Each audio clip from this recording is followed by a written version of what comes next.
Olá a todos e a todas. Bem-vindo à nossa videoaula, né? Vamos tratar aqui de mais um assunto pertinente à estrutura atômica. Nós começamos a trabalhar o átomo, né? Vendo a questão das modelagens que foram criadas por vários cientistas para tentar explicar o que era o átomo, de modo que a gente pudesse entender e compreender os fenômenos envolvidos com essa estrutura formadora da matéria. Cada modelo atômico foi detalhado para vocês, né? Cada modelo que foi criado por os cientistas era uma interpretação, de certa forma, individual de como é que seria o átomo, e a partir dessa estrutura atômica, a gente dividiu o átomo em duas partes. O átomo na sua parte central, que era o núcleo e os conceitos ligados a ele, e a região periférica, chamada eletrosfera, e os acontecimentos, as informações ligadas a ela. Então, nós dividimos o estudo do átomo nessa nossa unidade em átomo parte 1, que já foi trabalhado, né? Até exercício já foi feito, resolvido. E agora vamos pegar o átomo parte 2, que é enfocando, trabalhando a questão da eletrosfera, tentando explicar a evolução que essa parte do átomo sofreu ao longo das modelagens, né? Então, quem começou a detalhar as informações referentes à eletrosfera foi o modelo atômico de Bohr, né? Já que ele tentou sanar alguns problemas envolvidos na modelagem de Rutherford. Então, ele criou um modelo, né? Ele compartilhou a ideia de Rutherford, que o átomo passou a ser dividido em duas partes, a parte central, que era o núcleo positivo, com a presença de prótons e elétrons, e a região periférica, que era a eletrosfera. Então, coube a Bohr tentar explicar alguns comportamentos referentes ao elétron que o Rutherford não havia conseguido explicar no seu modelo, né? Então, para isso, para nós discutirmos essa ideia, nós vamos tratar aqui uma apresentação que a gente fez, né?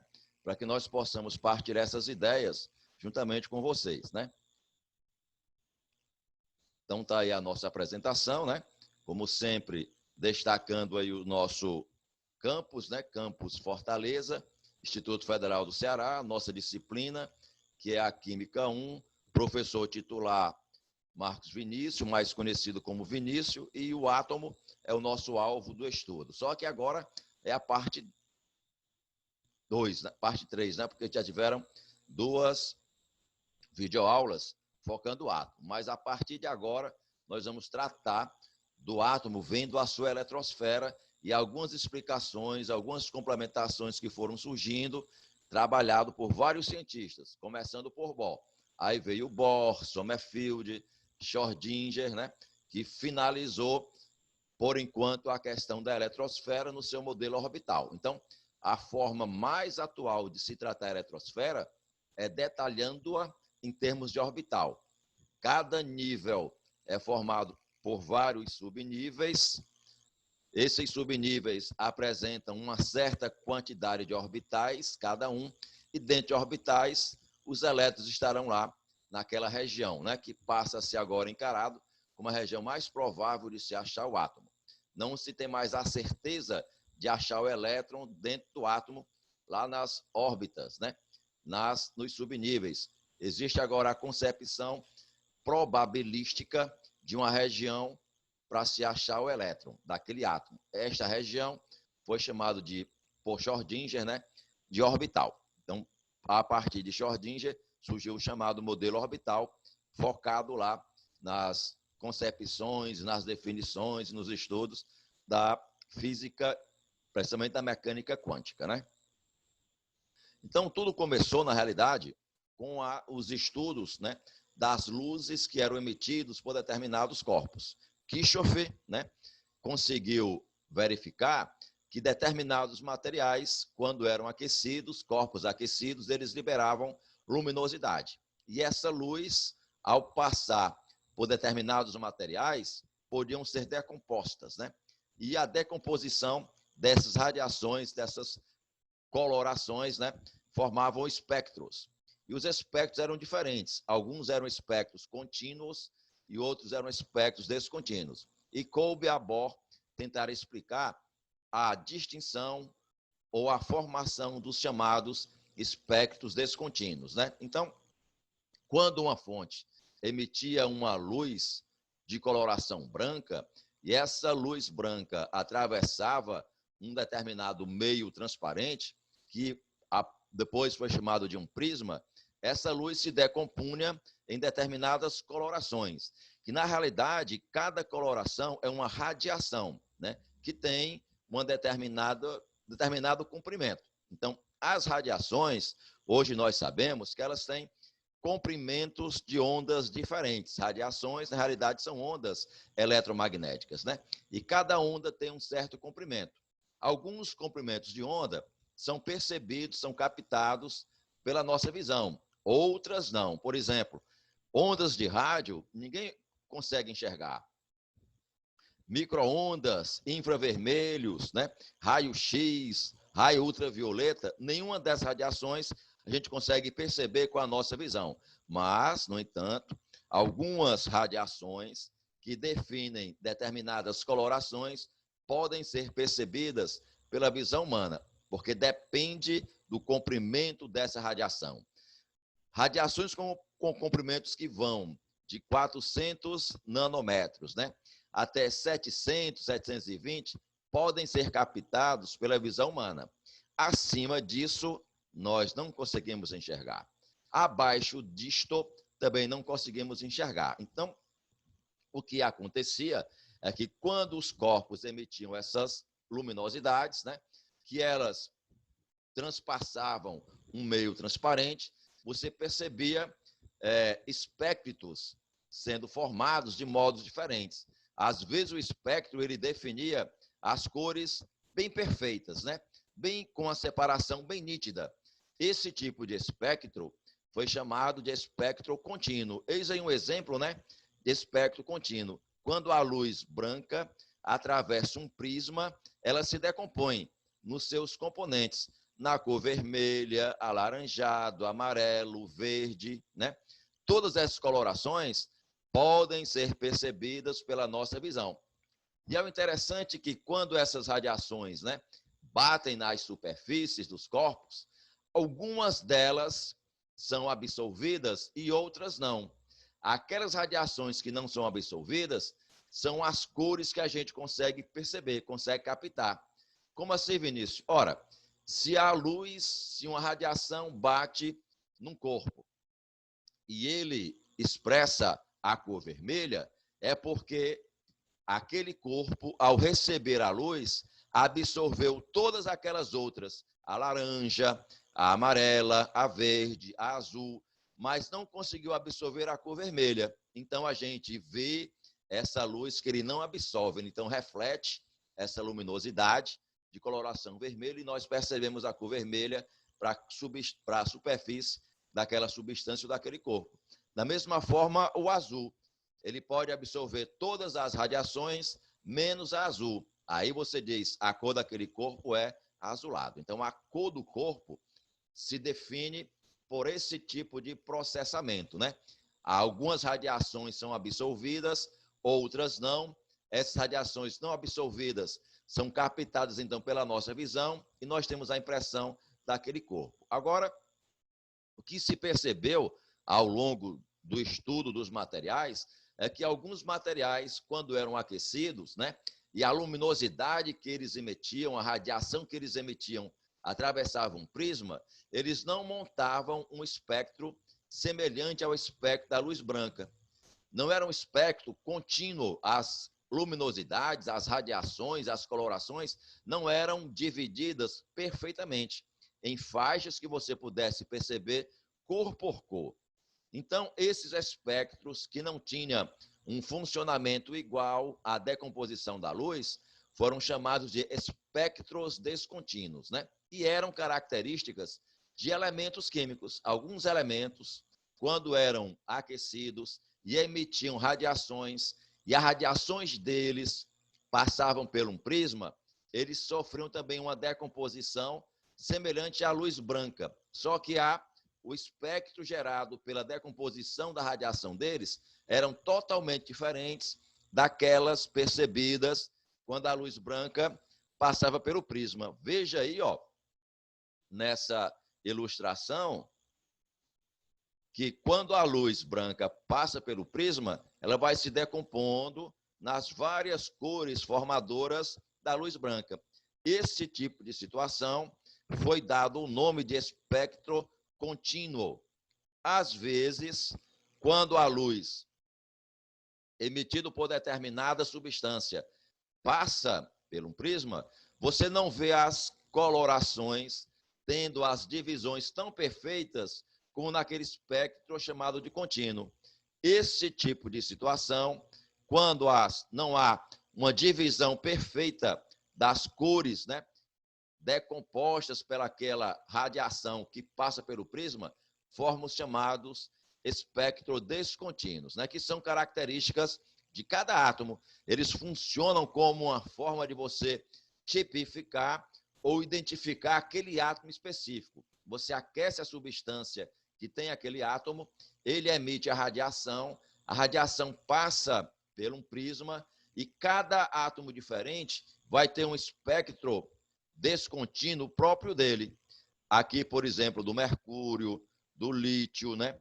do cádmio, do estrôncio, do cálcio e do rádio. Veja que a luz é decomposta, mas a forma como a decomposição aconteceu é totalmente diferente da situação anterior. Ó.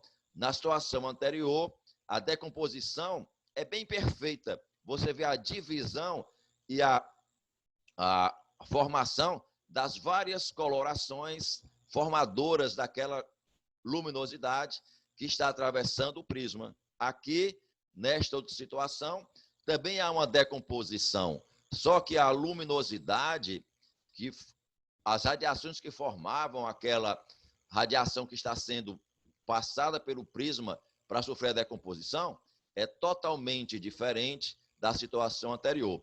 Esse tipo de espectro é chamado de espectro descontínuo e foi justamente o alvo do estudo de Bohr, né? O Bohr criou o seu modelo baseado no estudo do espectro descontínuo, né?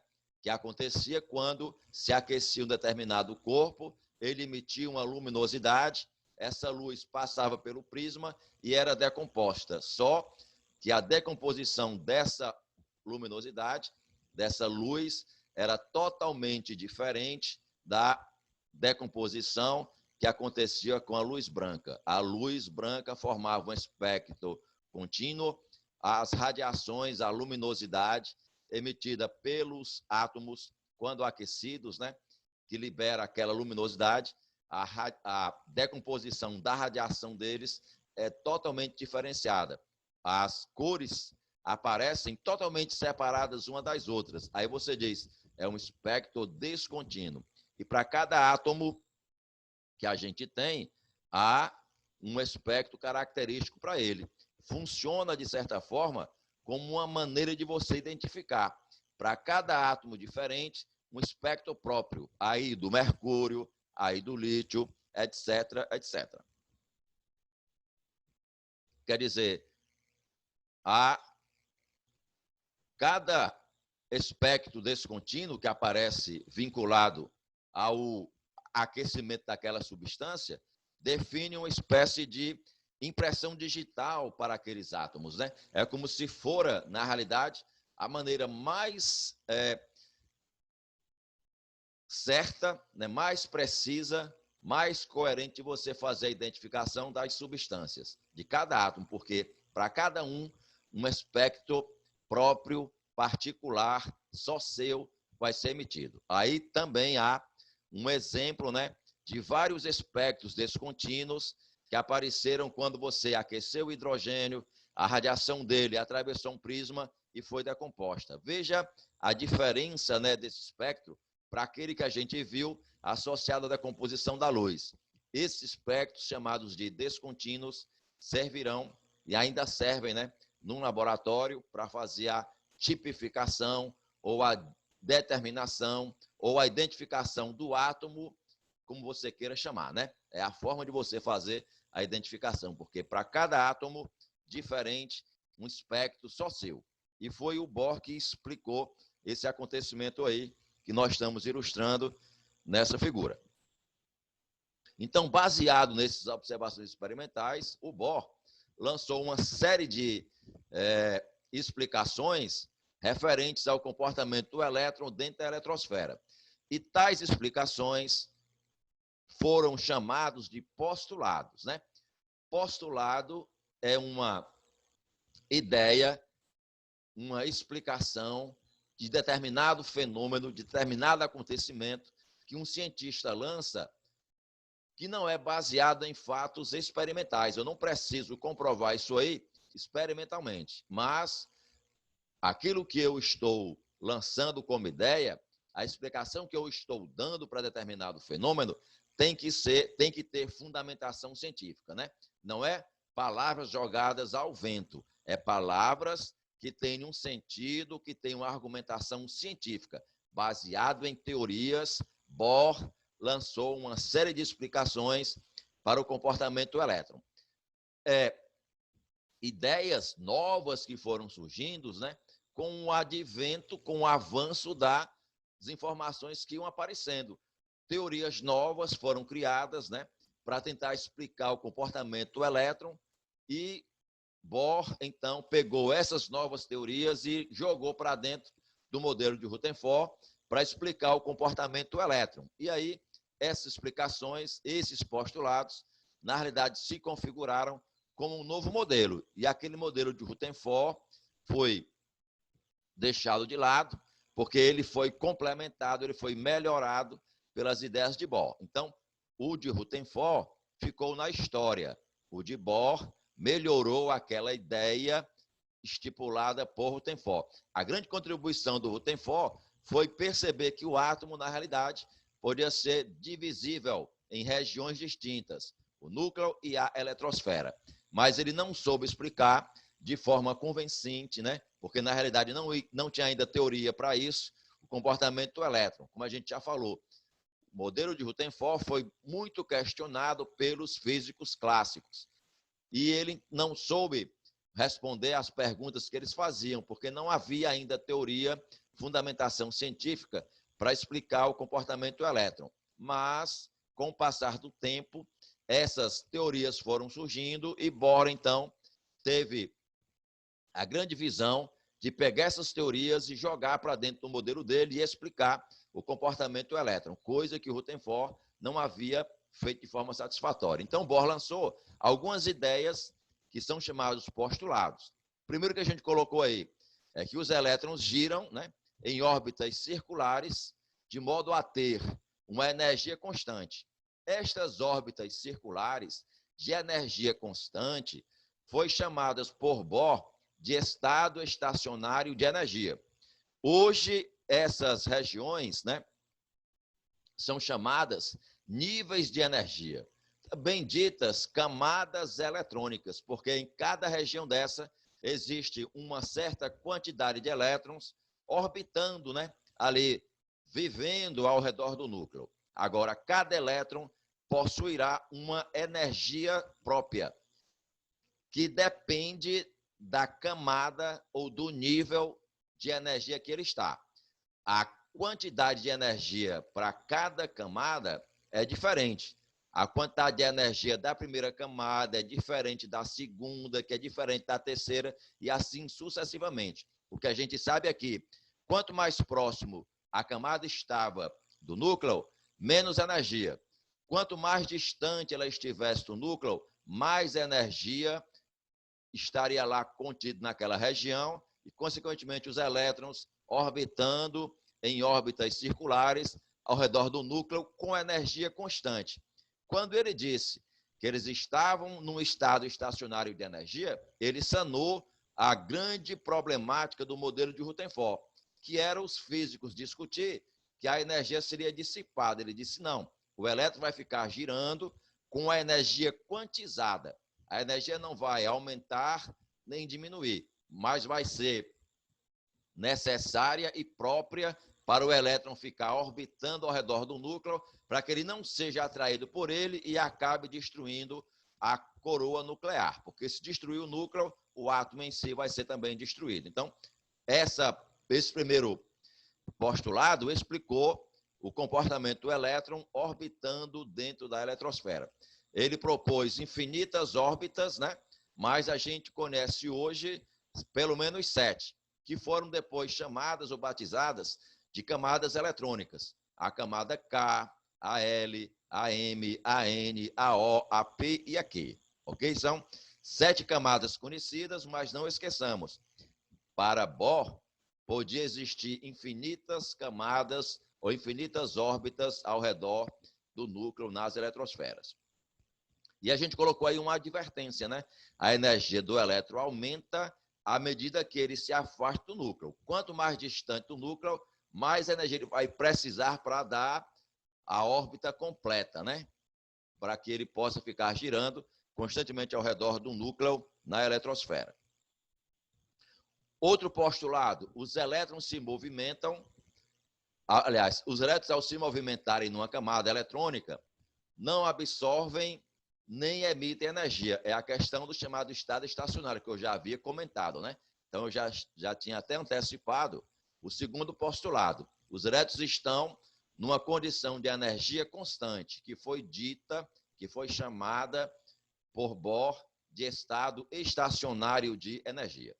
Os elétrons de um átomo tendem a ocupar as camadas eletrônicas mais próximas, né, do núcleo, isto é, as que apresentem a menor quantidade de energia. Então, quando os elétrons vão se aproximando do núcleo para gerar o átomo em si, eles foram ocupando inicialmente as camadas menos energéticas. Quando aquela camada estava ocupada, os elétrons então passavam para a camada seguinte. Então, a princípio, quando os elétrons vão entrar na eletrosfera, eles vão sempre preferir condições de energias menores, quer dizer, em camadas mais próximas da eletrosfera.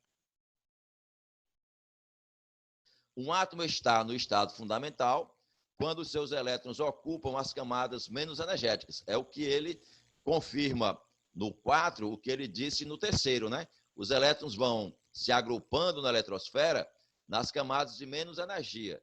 Quando a camada estiver completa, eles passam para a camada seguinte. Então, nessa questão de ocupando camadas menos energéticas, os elétrons vão adquirindo uma certa estabilidade. E essa menor condição de energia proposta para os elétrons, de acordo com a sua posição na eletrosfera, define um estado para o átomo chamado de estado fundamental. O estado fundamental é aquele no qual cada elétron ocupa a posição de menor energia para ele. Se eu colocar energia nesse elétron, ele pode saltar para uma camada mais externa. É o que o Bohr dizia no seu postulado de número 5, né? Se a gente jogar energia num determinado elétron, ele absorve essa energia e pula para uma camada ou para um nível mais energético. Hoje, a gente entende que ele pode migrar até para um subnível mais energético dentro daquela mesma camada. Só que, na época, o Bohr não conhecia o conceito de subnível. Para ele, só existia a ideia do nível. Então, ele propôs que, se você energizasse um elétron, ele absorveria essa energia e pularia para uma região de energia superior. Esse pulo era chamado de salto quântico, ok? E, de forma técnica, nós chamamos de transição. A transição é quando um átomo, o elétron de um determinado átomo, ele passa de um nível para o outro. Pode ser de um nível mais energético para um menos, que quer dizer o retorno dele, ou pode ser de um menos energético para um mais energético, quando ele absorve a energia e salta, né? Faz o salto quântico. Essa movimentação dos elétrons dentro da eletrosfera é o que nós chamamos de transição, né? A transição dos elétrons dentro da eletrosfera.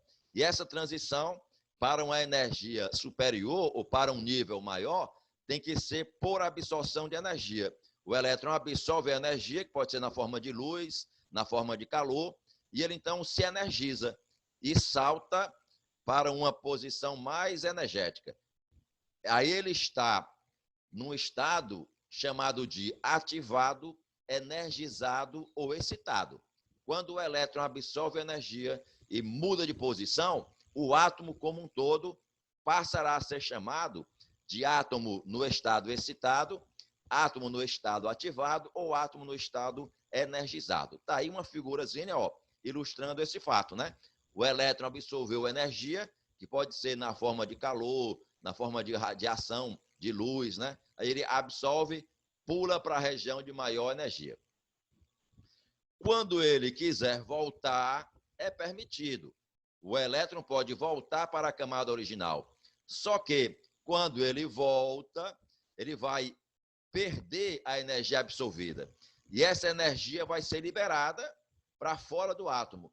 E a gente até percebe essa energia, porque ela é liberada na forma de luz, de fóton de energia. E você então vê a luz proveniente daquele salto. Eu não vejo o elétron, não vejo o átomo, não vejo a molécula, mas eu percebo as emissões luminosas. E essa emissão luminosa é que vai constituir, na realidade, os espectros descontínuos, né, que os átomos têm. Os espectros são explicados justamente pelas transições que os elétrons podem fazer ao longo da eletrosfera, ok? Então, está aí o sexto postulado de Bohr, que afirmava que quando os elétrons estavam excitados num átomo, que eles precisavam voltar para a posição original, eles, ao voltarem para o ponto original, emitiam ou jogavam para fora a energia na forma de luz, que a gente até chama de fóton de energia. Está aí a ilustração, ó. O elétron absorveu energia, que pode ser na forma térmica ou de luz, pulou, fez o salto quântico para uma energia maior. Depois ele resolveu voltar. É possível, Vinícius? É. Só que quando ele volta, a energia que ele absorveu é liberada na forma de um fóton de luz. E é então que se explica, né, as emissões dos espectros descontínuos, como a gente colocou aí. Como o elétron só pode ocupar certas órbitas, eles não podem estar em quaisquer órbitas, as transições que ocorrem também são em número restritos, né? Não vai acontecer transições para liberar todas as luzes que compõem a luz branca. As transições acontecem liberando determinadas radiações. E aí, quando aquela radiação passar pelo prisma, você só vai conseguir enxergar aquela cor, porque só é permitido algumas transições. E essas transições têm colorações específicas. Não vai aparecer todas as cores que você poderia ver na decomposição da luz branca por esse fato, pela condição dos elétrons estarem ocupando órbitas restritas, determinadas, e quando eles mudarem, quando eles voltarem, quando eles se movimentarem ao longo da eletrosfera, só vão poder emitir luzes com cores características, ou a luz azul mais escura, ou a luz azul mais clara, ou a luz azul vermelha. Eles não emitem todas as cores, né, que você poderia encontrar na luz branca. Por isso que não dá um espectro contínuo, vai dar um espectro descontínuo, porque as radiações emitidas pelos átomos não são de todas as cores que compõem a luz branca. São apenas algumas cores daquele espectro grande que compunham a luz branca, né? E foi Bohr que explicou isso. Aí nós colocamos, né, algumas colorações que acontecem ao longo das transições que podem se dar na eletrosfera, né? Então, veja lá, se o elétron migrar, né, do terceiro nível para o segundo nível, ele emite uma luz de coloração vermelha. Sempre que acontecer esse salto, do terceiro nível para o segundo, emite-se a luz de coloração vermelha. Então, quando ele passar pelo prisma, só vai dar o vermelho, não pode dar todas as cores, porque as colorações são específicas, né? Da mesma forma, ó, se ele saltar do quarto para o segundo nível, a radiação que se emite é uma luz azul bem clara, né? Um verde azulado. Não pode ser outra coloração, só vai ser esse tipo de coloração, porque é uma energia restrita. Não pode ter o violeta, não pode ter o azul anil, vai ter só cores determinadas, porque depende do salto quântico que o elétron vai executar, porque cada região da eletrosfera tem uma energia condicionada, uma energia restrita. A luz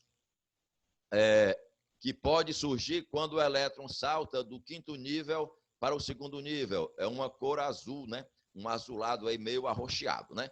E uma cor violeta brilhante se dá, você percebe, quando o elétron migrar do sexto nível para o segundo nível da eletrosfera. Então, o espectro é descontínuo por conta dessa limitação, né? Nem toda coloração vai surgir, porque o elétron tem saltos restritos dentro da eletrosfera. E para cada salto que ele dá, uma cor específica é produzida. Aí algumas aplicações, né, do modelo do nosso amigo Bohr. Aqui as colorações dos átomos, né? Por exemplo, num teste de chama, esse teste de chama, depois da modelagem de Bohr, se identificou que quando você coloca um determinado elemento num bico de Bunsen ou numa chama e ela fica amarelada, define o elemento químico sódio, né?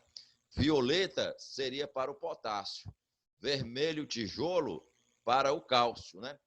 Verde limão para o bário, cobre seria verde, magnésio seria branco, chumbo seria azul branco, né?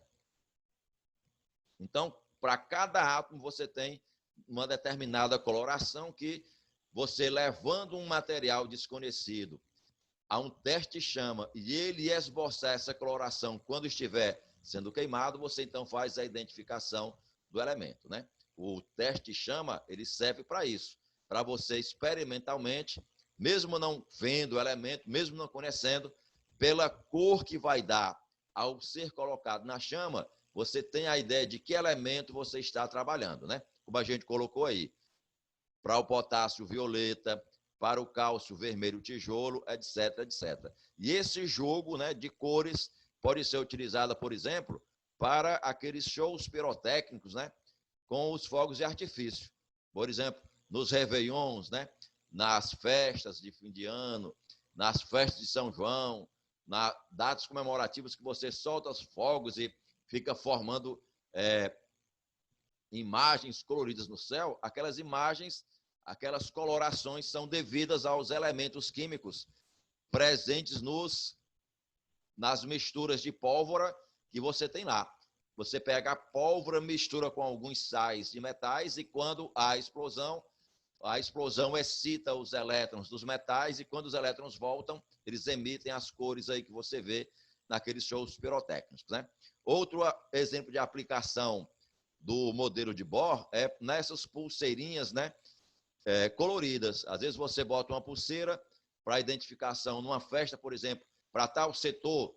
Aí, quando você entra lá, a pulseira começa a brilhar, dá coloração que ele te disse, tu vai ficar no setor azul. Aí, para lá, só vai pessoas que têm a pulseira azul. Não, tu vai ficar no setor de cor verde. Aí você só vai, a pulseirinha, quando entra dentro do salão de festa, lá dentro da boate, você vai ver na sua pulseira brilhando verde. Isso aí se dá também por uma excitação, né? O material que compõe a pulseira absorve energia, promove o salto dos elétrons e quando eles vão voltando, eles vão emitindo essa luminosidade. Você tem, então, a identificação característica aí para cada coloração. E um outro exemplo aí clássico é o chamado o luminol, né? Que é uma substância química que absorve também luminosidade e produz o salto quântico e você, então, consegue visualizar regiões que você quer identificar alguma pista. Muito utilizado o luminol, né, naquelas perícias forenses, né? O camarada quer saber se alguém pisou ali, tem alguma mancha de sangue, alguma mancha de sêmen. Então, você borrifa o luminol, apaga todas as luzes, aí você pega uma luz ultravioleta, que é uma radiação, acende e sai iluminando todo o ambiente. Onde a luz violeta bater, se tiver algum resquício, alguma prova, você identifica pela presença do luminol. O luminol absorve a luz, os seus elétrons mudam de posição e destaca ali onde tem a prova que o perito tem que recolher. Aparece muito naqueles filmes, né, do CSI, né, dos peritos forenses. Então, a eletrosfera passou a ser descrita através de níveis ou camadas eletrônicas, né? Tem aqui como se fosse uma cebola, né? As várias camadas, ó, que vão se distanciando do núcleo, umas órbitas que agora não são mais circulares, né? Beiram mais a uma ideia de serem órbitas elípticas para os vários elétrons posicionados, né? Dentro da eletrosfera. Dividida aqui em 7 camadas conhecidas, mas como nós já citamos, né? Você pode ter infinitas órbitas, ou infinitos níveis, ou infinitas camadas. Cada camada dessa tem uma certa quantidade de elétrons, né? Então, cada nível de energia é uma órbita, né? Que contém uma determinada quantidade de energia, que é chamada de quanta, que é uma energia constante, né? E só o elétron que possui aquela energia pode ficar dentro daquela órbita, né? Então, só fica na órbita K os elétrons que têm a energia própria da órbita K. Se ele quiser passar para L, ele não pode. Espontaneamente, o elétron não faz esse jogo de passar para a órbita seguinte, porque a órbita seguinte é mais energética. Se ele quiser passar, alguém tem que injetar energia nele, que pode ser um foco de luz, pode ser uma onda de calor, como no caso de uma explosão. Aí ele pode migrar. Mas espontaneamente, como o Bohr disse, cada elétron fica na sua posição, de acordo com a sua quantidade de energia. Numa linguagem mais grosseira, cada um no seu quadrado, né? Cada elétronzinho na posição que lhe cabe, de acordo com a sua quantidade de energia. Cada elétron na sua órbita restrita, específica, determinada por Bohr. E o Bohr até criou uma equação matemática, que não cabe aqui do caso a gente mostrar, para definir cada raio permitido para os elétrons, né? Ele, além de dizer isso aí, ele detalhou matematicamente essas várias órbitas e até também criou uma equação para definir a quantidade de energia de cada órbita. Só que, ao nível do nosso estudo, não cabe a gente definir essas equações. Mas quem for, por exemplo, para um curso superior e tiver a disciplina de química, o professor lá vai mostrar para vocês essas equações, porque é um estudo mais aprofundado, né? Então, tem como você calcular o tamanho da órbita, que é o raio, né? Tem como você calcular a energia para o elétron, só que é um estudo de cálculo mais avançado, que nós não vamos aqui demonstrar isso, né? Mas existe uma forma de você calcular ou determinar o número máximo de elétrons para cada camada, ou cada órbita, ou cada nível de energia, né? Que foi definido por um sueco chamado Heisenberg, né? Johannes Robert Heisenberg.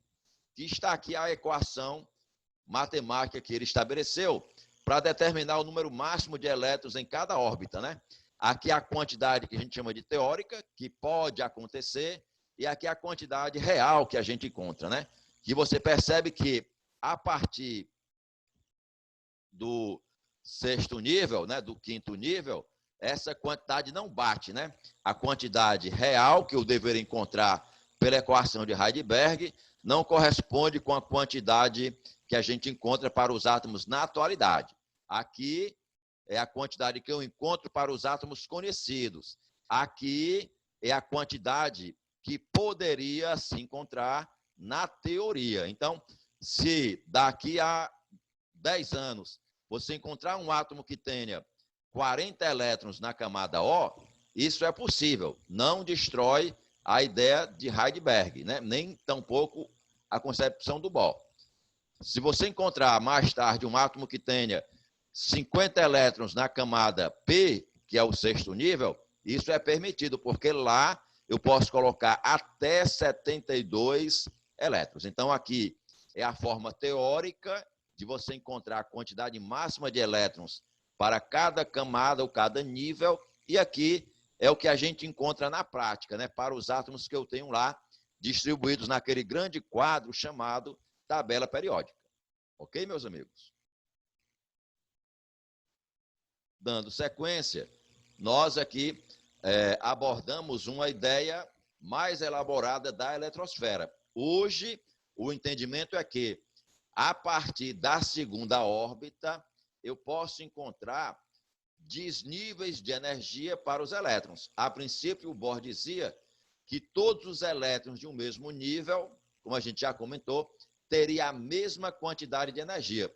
Só que ele disse, mas não correu atrás para fazer a comprovação. Quem foi atrás de comprovar isso foi um outro químico chamado Sommerfeld. E ele, então, começou a investigar camada por camada, ou órbita por órbita, ou nível por nível. E descobriu o seguinte, que a partir do segundo nível, essa informação do Bohr não era precisamente verdadeira. Na primeira camada, na primeira órbita, beleza, tudo bem. Os dois elétrons tinham a mesma quantidade de energia. Mas a partir da segunda camada, isso já não acontecia mais. E ele então começou a perceber que haviam grupos de elétrons com energias diferentes. E essa escadinha aqui, ó, que nós ilustramos, é justamente para dizer que a energia de um nível tem desníveis, quer dizer, tem posições de energias diferentes.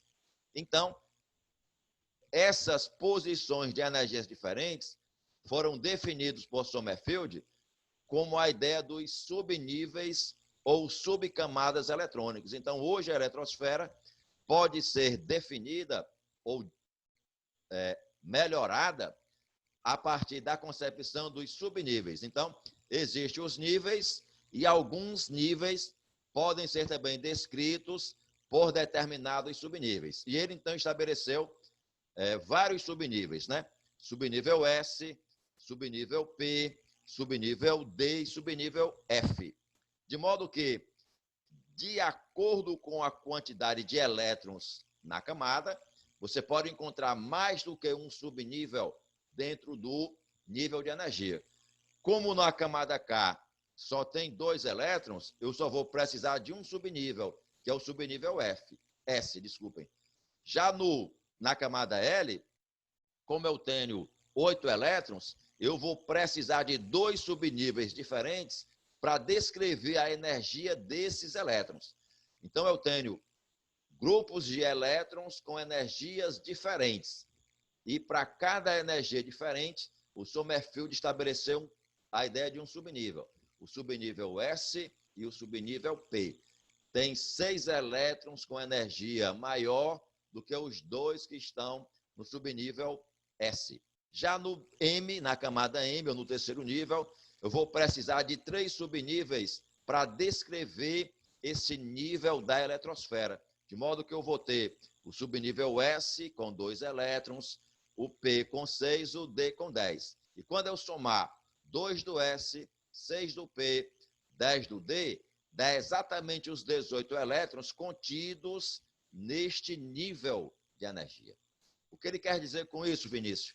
Que cada região dessa tem uma energia diferente. A energia dos 2 que estão no S é diferente da energia dos 6 que estão no P, que é diferente da energia dos 10 que estão no D. A posição dos elétrons, não esqueça nunca, é definida pela quantidade de energia que ele tem. E a energia também cresce ao longo desses subníveis, né? Ela é menor no S, vai crescendo para o P é menor do que a do D é menor do que a do subnível F. Então, na camada N, que é o quarto nível, você vai precisar dos 4 subníveis descritos pelo Sommerfeld, né? Subníveis práticos, porque os teóricos podem ser infinitos. Eu posso ter subnível teórico chamado de G, de H, de I, só que, por enquanto, são conhecidos 4, sendo utilizados nas eletrosferas dos átomos que eu tenho na atualidade. Nada impede, por exemplo, que na quinta camada, que é a camada O, apareça um átomo com subnível G. E lá na sexta camada apareça um átomo com subnível H. E lá na última camada com subnível I. Ok, meus amigos? Então, cada subcamada dessa, ou cada subnível, recebeu um determinado nome em função da radiação que ele transmitia. Havia uma radiação Sharp, que era nítido. Aí, para aquela radiação, ele estabeleceu o subnível S, né? O P vem de principal, o D vem de diffuse, que era uma radiação meio difusa, e o F vem de fundamental, né? Que é a radiação que ele percebia quando fazia a transição dos elétrons ao longo da eletrosfera. E todos os orbitais de uma subcamada têm a mesma energia. Para um átomo, os orbitais de uma mesma subcamada têm a mesma quantidade de energia. Como assim, Vinícius? Os três do subnível D, desculpa, os três do subnível P têm a mesma quantidade de energia. Os 4 aqui, ó, do subnível, os 5 do subnível D têm a mesma quantidade de energia. Os 7 do subnível F têm a mesma quantidade de energia. Isso que ele está dizendo. Os orbitais de um mesmo subnível terão a mesma quantidade de energia, todos eles. E aqui, ó, a descrição da eletrosfera agora a partir do subnível. Os teóricos, né? G, H, I e os práticos, né? 1S, camada K, 1S, camada L, 2S, 2P, camada M, 3S, 3P, 3D, camada N, 4S, 4P, 4D, 4F. Então, aqui ele está dizendo, ó, que o quarto nível tem o subnível P. Quando ele escreve 6F, ele está dizendo que aquele subnível F está no sexto nível. É uma forma que você tem para designar o nível e o subnível de um determinado elétron, né? Você associa o N, que indica o nível, com o subnível, que são as letras S, P, D e F. Por enquanto, mas podem aparecer o G, o H e o I. Então, a eletrosfera agora, descrita de uma forma diferente, né? Mais elaborada do que o modelo de Bohr. O modelo de Sommerfeld melhorou a ideia do nosso amigo chamado de Bohr. Melhorou em que sentido? Dividiu mais as camadas em algumas posições, né? A partir da segunda camada, eu posso encontrar subdivisões ou subcamadas. A partir daqui surgiu, né, a ideia do chamado princípio da incerteza. Todo mundo queria achar o elétron dentro da eletrosfera. Só que, para localizar um elétron, o meu que se tinha era focar sobre ele uma luz, para tentar localizá-lo. Só que luz é energia, né? Energia luminosa. Aí o que é que acontecia? O elétron absorvia aquela energia e, pulava para um nível diferente. Aí ele ia lá, focava novamente uma radiação sobre o elétron. E o que acontecia? Ele, pulava para a camada seguinte. De modo que o Heisenberg viu que era impossível achar com precisão onde estava o elétron. E a partir daí criou o chamado princípio da incerteza, ou de Heisenberg, né? Que diz o seguinte: é impossível determinar com precisão a posição e a velocidade de um elétron no mesmo instante. Então, simultaneamente, achar a posição e a velocidade do elétron é impossível, de acordo com o princípio da incerteza de Heisenberg, que ele também construiu uma equação matemática para calcular o grau de incerteza, né? Que também não nos cabe mostrar aqui essa equação, mas a gente pode detalhar matematicamente a incerteza. Veja que, em algumas situações, o modelo atômico passou a ser descrito por equações matemáticas. Então, de um determinado ponto para adiante, o modelo deixou de ser físico para ser um modelo agora numa abordagem matemática. E esse modelo matemático é chamado um modelo probabilístico, né? Que é focado na concepção de Schrödinger, que é a ideia do modelo orbital, né? Complementando a ideia do Heisenberg, veio a ideia do nosso amigo chamado de de Broglie, Louis de Broglie, né? Que criou o chamado princípio da dualidade da matéria, afirmando que a todo corpo está associado a ele um comportamento dual. Quer dizer, ele pode funcionar ao mesmo tempo como uma onda e como uma partícula, como algo que tem massa. Só que, quanto mais massa tiver um corpo, menos comportamento de onda ele vai ter. Quanto menos massa tiver um corpo, mais comportamento de onda ele vai ter. ele vai assumir os dois comportamentos, mas um vai se destacar mais do que o outro, dependendo da massa que o corpo tem. Quanto menos massa, mais onda associado a ele. Quanto mais massa, mais comportamento de partícula associado a ele. De modo que o elefante, por ter muita massa, tem uma onda associada a ele, mas que não é muito evidente. É mais fácil você detalhar o comportamento do elefante o tratando como sendo uma partícula, porque ele tem muita massa, né? Então, as leis de Torricelli podem ser aplicadas a ele, elefante, para você determinar a sua velocidade, determinar o seu espaço, né? Mas, para o elétron, fica muito difícil você aplicar as equações de Torricelli para definir os fenômenos ligados a ele. Aí você, então, encara o elétron mais com comportamento de onda do que de partícula, porque o elétron tem massa desprezível, né? Então, lembrados que nós falamos isso? Que se eu comparar a massa de um elétron com a massa de um próton, o próton tem massa 1.836 vezes maior do que o elétron, mas o comportamento impreciso, né, do elétron, associado a essa particularidade de ser onda e partícula ao mesmo tempo, estabeleceu-se, então, uma evolução do conceito atômico para a ideia do orbital, né? Então, hoje, nós não mais tratamos o elétron numa posição fixa, mas sim numa área provável de achá-lo.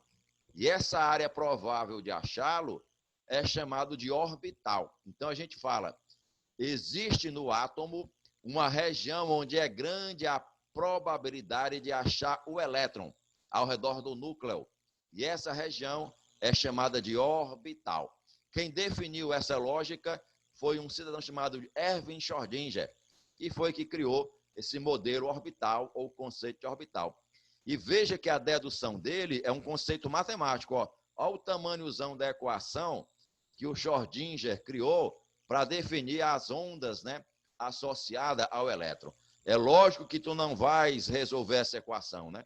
Porque não cabe aqui a gente resolver esse tipo de equação. Eu estou só te dizendo que, a partir de um certo momento, o modelo atômico deixou de ser assim físico, como, por exemplo, a bolinha de bilhar, como, por exemplo, o pudinzinho de passas, que era físico, você conseguia enxergar, perceber, mas o modelo probabilístico é um modelo matemático. Existe uma área próxima do núcleo onde eu tenho uma grande chance de achar o elétron, que é chamado de orbital. E a gente pode, então, determinar matematicamente essas posições. Então, veja aqui, ó, para o modelo orbital, é aqui bem próximo do núcleo, onde há uma grande chance de se achar o elétron.